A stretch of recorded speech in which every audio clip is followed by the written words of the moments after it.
تو اولیاء اللہ کی کرامات برحق ہیں، ہمارے عقائد کی کتابوں میں یہ بات واضح لکھی ہوئی ہے۔ اب مرزا جو ہے وہ کرامات کا رد کرتا ہے اپنی الٹی عقل کے ساتھ، عقلی گھوڑے دڑا کے اپنی الٹی عقل کے ساتھ اولیاء اللہ کی کرامات کو رد کرنے کی کوشش کرتا ہے۔ غوث پاک سرکار رحمۃ اللہ کی کرامت ہے، فوراً کہے گا یہ جھوٹ ہے، کہانی ہے، ان کی طرف غلط منسوب کی گئی ہے۔ چلے ہم مرزا کو اس کتاب سے چند حوالہ جات ولایت کے مقام اور ولی کی نگاہ ولایت اور اللہ کا ولی کہاں تک دیکھتا ہے، حضور غوث پاک سرکار رحمۃ اللہ کی زبانی چند حوالہ جات میں انشاءاللہ ان کی اس کتاب سے پیش کروں گا جس کے مرزا نے اپنے ریسرچ پیپرز میں اور اپنے کئی لیکچرز میں حوالے دیے ہیں۔ یہ ہے غنیۃ الطالبین۔ غنیۃ الطالبین اس کی پہلی جلد صفحہ نمبر 164 پر حضور سیدنا شہنشاہ بغداد غوث پاک سرکار رحمۃ اللہ تعالی علیہ لکھتے ہیں وَأَجْمَعُوا عَلَى تَسْلِيمِ الْمُعْجِزَاتِ لِلْأَنْبِيَاءِ وَالْكَرَامَاتِ لِلْأَوْلِيَاءِ کہ اہل سنت و جماعت انبیاء کرام کے معجزات اور اللہ کے ولیوں کی کرامات پر اہل سنت کا اجماع ہے۔ نبیوں کے معجزات کے حق ہونے پر بھی اجماع ہے اور اللہ کے ولیوں کی کرامات کے برحق ہونے پر بھی اہل سنت کا اجماع ہے۔ جو معجزات کے منکر ہیں جس طرح نیچری فرقے والے وہ بھی اہل سنت سے ہٹ کر ہیں، اور جو کرامات کے منکر ہیں ان کا بھی اہل سنت سے کوئی تعلق نہیں ہے۔ حضور غوث پاک سرکار رحمۃ اللہ علیہ اسی کتاب غنیۃ الطالبین جلد نمبر 2 صفحہ نمبر 275 پر لکھتے ہیں نبوت اور ولایت کا فرق۔ فرماتے ہیں کہ نبی کو اللہ رب العزت وحی اس پر نازل کرتا ہے اور وحی کا ماننا فرض ہے، وحی کا منکر کافر ہے، اور اللہ رب العزت اپنے ولی کو بطور الہام اس کے دل میں بات ڈال دیتا ہے۔ صفحہ 275 پہ لکھتے ہیں وَأَمَّا الْوِلَایَةُ فَهِيَ لِمَنْ تَوَلَّى اللَّهُ عَزَّ وَجَلَّ حَدِيثُهُ عَلَى طَرِيقِ الْإِلْهَامِ کہ ولایت کیا ہے کہ جس کو اللہ رب العزت پسند کرتا ہے تو اس کو اللہ رب العزت یہ شرف دیتا ہے کہ اللہ تعالیٰ اس کے دل میں بطریق الہام بات کو ڈال دیتا ہے، یعنی اللہ رب العزت اس پر اپنا الہام کرتا ہے اور الہام کے ذریعے اس کے دل میں وہ امور منکشف کر کے وہ چیز اس کے دل میں وہ بات ڈال دیتا ہے۔ اور ایک واقعہ حضور غوث پاک سرکار رحمۃ اللہ تعالی علیہ نے اپنی اسی کتاب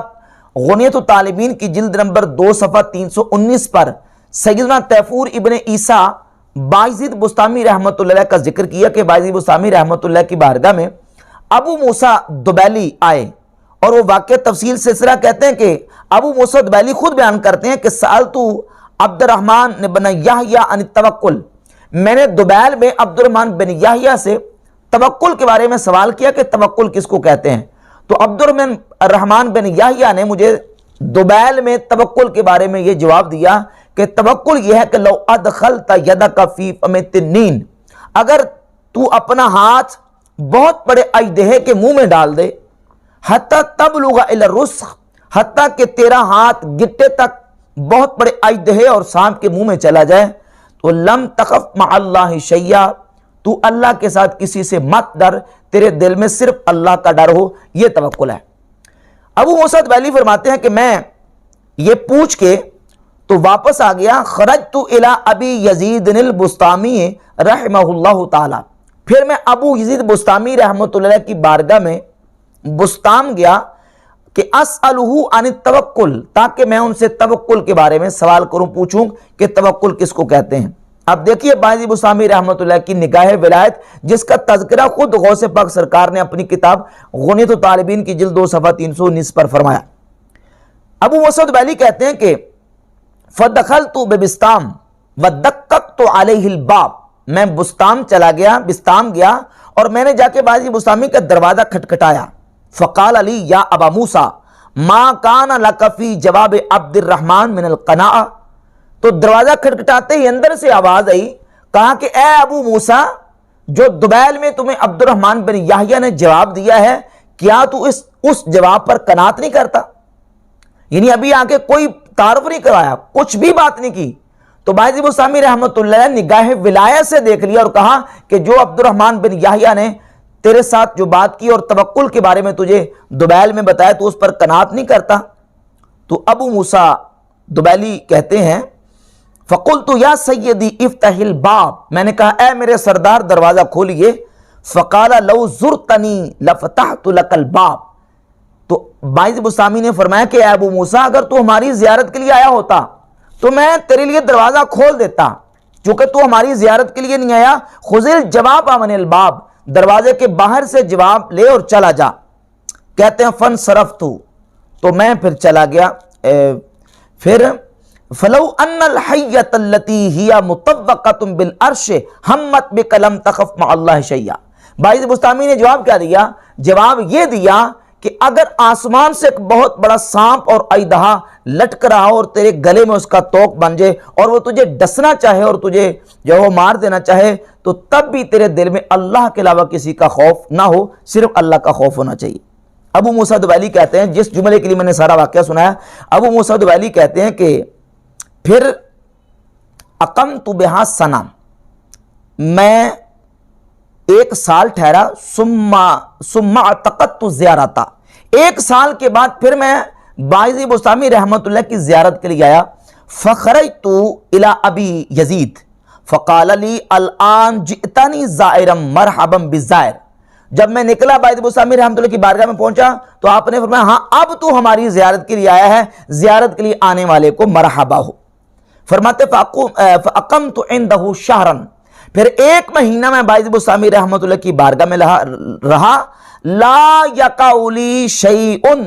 الا اخبرنی بہ قبل ان اسألہ، جو بھی میرے دل میں خیال آتا تھا تو سوال کرنے سے پہلے ہی باعث بسطامی رحمت اللہ علیہ مجھے اس کا جواب عطا فرما دیتے تھے. یعنی دل میں میرے سوال پیدا ہوتا تھا کہ میں نے یہ سوال کرنا ہے. 1 مہینہ میں رہا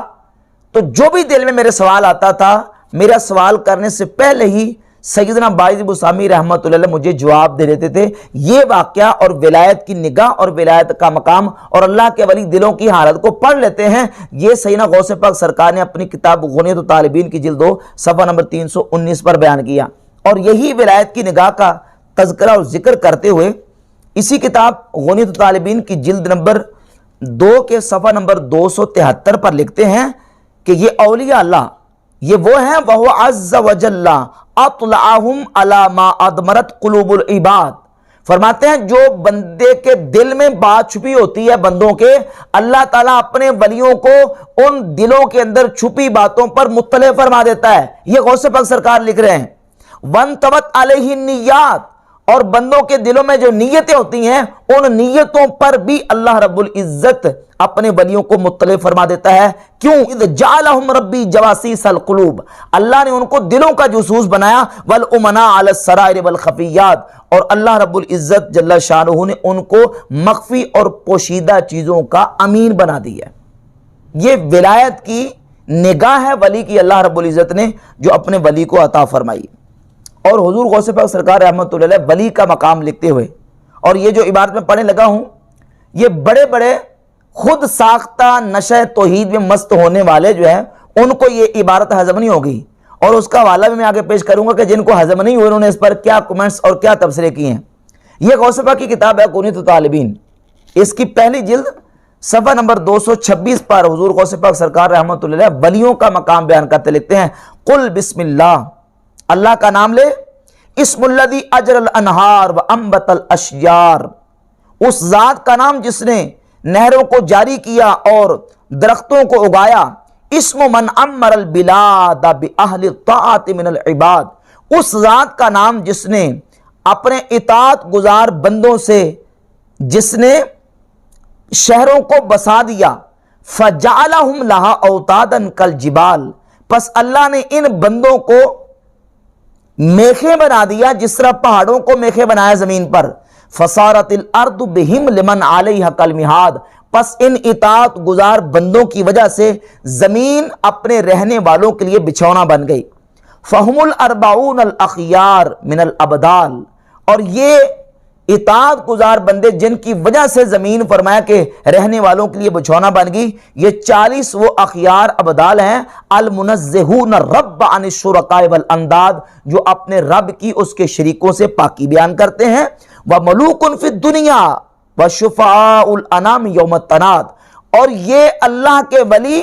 ملوک فی الدنیا، یہ دنیا کے بادشاہ ہیں اور قیامت کے دن مخلوق خدا کی شفاعت کرنے والے ہیں۔ اور اگلا جملہ نجدیت کچھ جملہ غوث پاک سرکار رحمۃ اللہ نے بیان فرمایا، فرماتے اذ خلقہم ربی مصلحۃ للعالم ورحمۃ للعباد، اللہ نے ان بندوں کو، ان نیک اولیاء کو، ابدالوں کو اس عالم کی اصلاح کے لیے پیدا کیا، ورحمۃ للعباد، اور اپنے بندوں پر رحمت کرنے کے لیے ان کو تخلیق فرمایا۔ یہ ولایت کا مقام غوث پاک سرکار رحمۃ اللہ علیہ نے خود اپنی کتاب غنیۃ الطالبین میں ذکر کیا، اور اسی غنیۃ الطالبین کا ایک وہابی عالم مبشر لاہوری انہوں نے ترجمہ کیا ہے، اور اسی پہرے کا ذکر کرتے ہوئے لکھتے ہیں کہ مذکورہ اقتباس، جو میں نے صفحہ 226 سے پڑھا ہے غوث پاک سرکار رحمۃ اللہ علیہ کا، وہابی مولوی صاحب لکھتے ہیں کہ مذکورہ اقتباس میں اوتاد و اقتاب وغیرہ کے حوالہ سے شیخ نے جو نقطہ نظر پیش کیا ہے، اس کے ظاہری مفہوم کی کوئی ایسی توجیہ جس سے اس کی شرکیہ آمیزش بآسانی دور ہو سکے بہت مشکل ہے۔ بہت مشکل ہے کہ اس عبارت کو ہم شرک سے پاک ثابت کر سکیں، یہ تو ساری شرکی عبارت ہے، مگر اس بنیاد پر معاذ اللہ شیخ پر کوئی فتویٰ صادر کرنے کی بھی راکم اس لیے جسارت نہیں کر سکتا کہ ائمہ نقاد مثلا ابن تیمیہ، حافظ ذہبی، ابن حجر، ابن رجب وغیرہ نے ایسا نہیں کیا۔ چونکہ ابن تیمیہ صاحب نے شیخ عبد القادر جیلانی کو مشرک نہیں کہا، اس لیے میں بھی مشرک نہیں کہتا، ورنہ اگر ابن تیمیہ صاحب شیخ عبد القادر جیلانی کو مشرک کہہ دیتے تو ابھی مولوی صاحب کہتے ہیں کہ پھر ہمیں بھی مجبوراً کہنا پڑتا۔ تو اندازہ کر لیں کہ غوث پاک سرکار رحمت اللہ جو امت کی مسلمہ شخصیت ہیں، جن کے ولی اللہ ہونے پر امت کا اتفاق اور اجماع ہے، اور تمام مکاتب فکر اہل سنت کہلانے والے کامل کا متفق ہے کہ یہ اللہ کے ولی ہیں، اور یہ وہابی عالم صاحب کہہ رہے ہیں کہ میں کافر اور مشرک ان کو اس لیے نہیں کہتا، ان کی عبارت کفریہ ہے، اور ان کا جو عقیدہ جو بیان کیا غنیۃ الطالبین میں کفریہ اور شرکیہ ہے، لیکن میں اس لیے کافر نہیں کہتا کہ ابن تیمیہ صاحب نے ان کو کافر نہیں کہا۔ تو مرزا انجینئر جو ہے وہ غوث پاک کی کرامات کو ریجیکٹ کر دیتا ہے، رد کرتا ہے کہ جھوٹی کہانیاں ان کی طرف جھوٹی منسوب کی گئی۔ بھائی جو ولایت کا معیار انہوں نے خود اپنی کتاب میں بیان کیا ہے وہ تو ذرا دیکھو نا وہ کیا ہے، اس معیار کے مطابق اور اس عقیدے کے مطابق تمہارے نزدیک تو یہ صریح شرک عقیدہ ہے جو شیخ عبد القادر جیلانی رحمۃ اللہ علیہ نے بیان کی ہے۔ یہ ہے کتاب فتوح الغیب، سیدنا شیخ عبد القادر جیلانی رضی اللہ تعالیٰ عنہ کے مقالات، اور یہ وہ کتاب ہے حافظ ذہبی، ابن کثیر، ابن تیمیہ، بڑے بڑے لوگوں نے اس کتاب کو مانا ہے کہ یہ شیخ عبد القادر جیلانی رحمۃ اللہ علیہ کے مقالات ہیں۔ اس میں مقالہ نمبر 16، مقالہ نمبر 40 اور مقالہ نمبر 46، اور یہ وہ کتاب ہے فتوح الغیب جس کے بارے مرزا اپنے بیان میں کہہ چکا کہ اس کتاب کی شرح ابن تیمیہ نے کی ہوئی ہے۔ اس کتاب میں شیخ عبد القادر جیلانی غوث پاک سرکار رضی اللہ تعالیٰ عنہ فرماتے ہیں جب بندہ مرنے سے پہلے مر جاتا ہے اور اللہ رب العزت جل وعلا مجدہ الکریم اس کو یہ شرف اور طاقت عطا کرتا ہے، صفحہ نمبر 65 پہ لکھتے ہیں کہ فرماتے ہیں وَيُرَدُّ إِلَيْكَ التَّكْوِينَ وَخَرْقُ الْعَادَاتِ الَّتِي هِيَ مِنْ قَبِيلِ الْقُدْرَةِ۔ فرماتا ہے جب بندہ اپنے مرنے سے پہلے مر جائے، یعنی اپنے آپ کو فنا کر دے، اللہ کی اطاعت میں لگ جائے اور اللہ کی اطاعت میں اپنی زندگی گزارنی شروع کر دے، پھر اللہ رب العزت اسے تکوین دیتا ہے، پھر لٹائی جائے گی تیری طرف تکوین اور خرق عادات چیزیں جو قدرت کے قبیل سے ہیں، تکون للمؤمنین فی الجنہ اللاتی تکون للمؤمنین فی الجنہ، وہ چیزیں جو اللہ مومنین کو جنت میں عطا کرے گا تجھے دنیا میں عطا کر دے گا۔ یعنی مرنے کے بعد مومن کو جنت میں اللہ رب العزت عطا کرے گا، جنت میں وہ کہے گا کون تو ہو جائے، اور وہ ہو جائے گی۔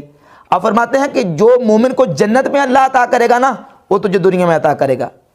اور فتکون فی ھذہ الحالۃ کأنک احییت بعد الموت فی الآخرہ، تو ایسے ہو جائے گا جیسے مرنے کے بعد تو آخرت میں ہے۔ فتکون کلیتک قدرہ، تو کل کا کل قدرت بن جائے گا، تسمع باللہ وتنطق باللہ وتبصر باللہ وتبطش باللہ وتسعى باللہ وتعقل باللہ وتطمئن وتسکن باللہ۔ فرماتے ہیں پھر تو اللہ رب العزت کی دی طاقت سے سنے گا، پھر دیکھے گا، پھر بولے گا، پھر پکڑے گا، پھر کوشش کرے گا اور سمجھے گا، اور فرماتے ہیں کہ فتعمن سواہ، پھر اللہ کے علاوہ تو اپنی آنکھیں بند کر لے گا، بس اللہ رب العزت کی قدرت کی طرف دیکھے گا اور بہرا ہو جائے گا۔ فلا ترى لغیرہ وجودا مع حفظ الحدود والاوامر والنواہی۔ اور صفحہ نمبر